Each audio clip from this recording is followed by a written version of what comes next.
Kisah Santo Paus Gregorius I yang Agung. Gregorius lahir sekitar tahun 540 di Roma. Tanggal pasti kelahirannya tidak diketahui, meskipun Kekaisaran Romawi Barat telah runtuh jauh sebelum kelahirannya. Banyak keluarga Romawi kuno masih memiliki kekayaan dan pengaruh yang besar di kota itu. Kakek buyutnya adalah Paus Felix III yang memerintah dari tahun 483 hingga 492. Anda mungkin menduga ini adalah sebuah skandal, tetapi ini terjadi pada saat sebelum ia mengambil sumpah selibat. Ayahnya, Gordianus, adalah seorang senator dan prefek atau majelis tinggi Roma. Ibunya adalah seorang santa yang bernama Santa Silvia. Gordianus dan Silvia berasal dari keluarga bangsawan. Saudari ibunya, Pateria, juga adalah seorang santa, dan keduanya diakui sebagai santa di Gereja Katolik Roma dan Ortodoks. Gregorius juga memiliki saudara laki-laki,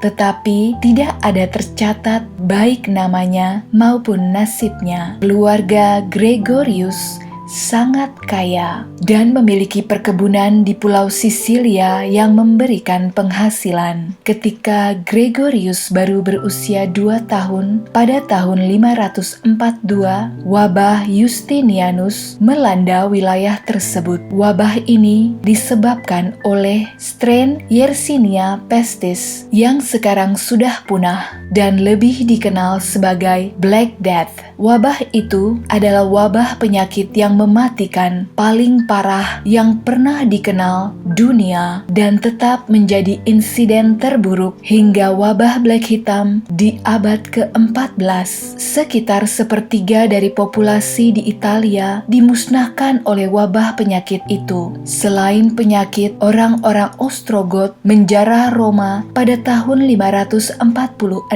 Orang-orang Frank mencoba melakukan invasi pada tahun 554.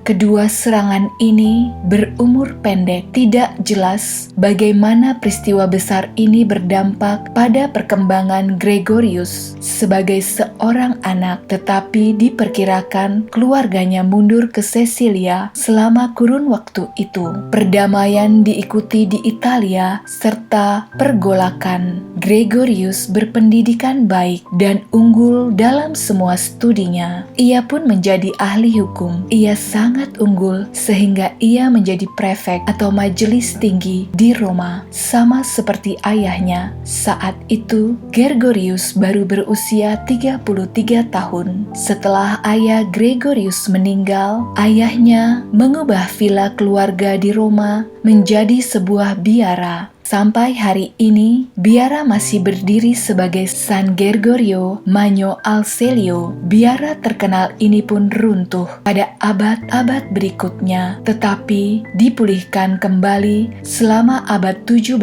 dan ke-18. Di dalam kehidupan kontemplasinya, Gregorius menyimpulkan bahwa di dalam keheningan hati, sementara kita terus berjaga-jaga dalam diri kita sendiri melalui kontemplasi, kita seakan-akan terlelap dalam semua hal yang tidak ada. Gregorius bukanlah orang yang selalu memaafkan atau menyenangkan juga. Bahkan pada masa ia hidup membiara, contohnya, ada seorang biarawan yang sedang menanti ajalnya mengaku pernah mencuri 3 keping emas. Gregorius memaksa biarawan itu untuk meninggal sendirian tanpa teman, kemudian membuang tubuhnya serta kepingan emas ke dalam tumpukan pupuk kandang, disertai dengan ucapan, "Bawalah uangmu bersama dirimu ke dalam neraka." Gregorius percaya bahwa hukuman di atas dosa bisa dimulai kapan saja, bahkan ketika seseorang sedang menghadapi ajal. Kemudian kita lanjut di part 2 bersama saya, Benedikta. Salam sukacita.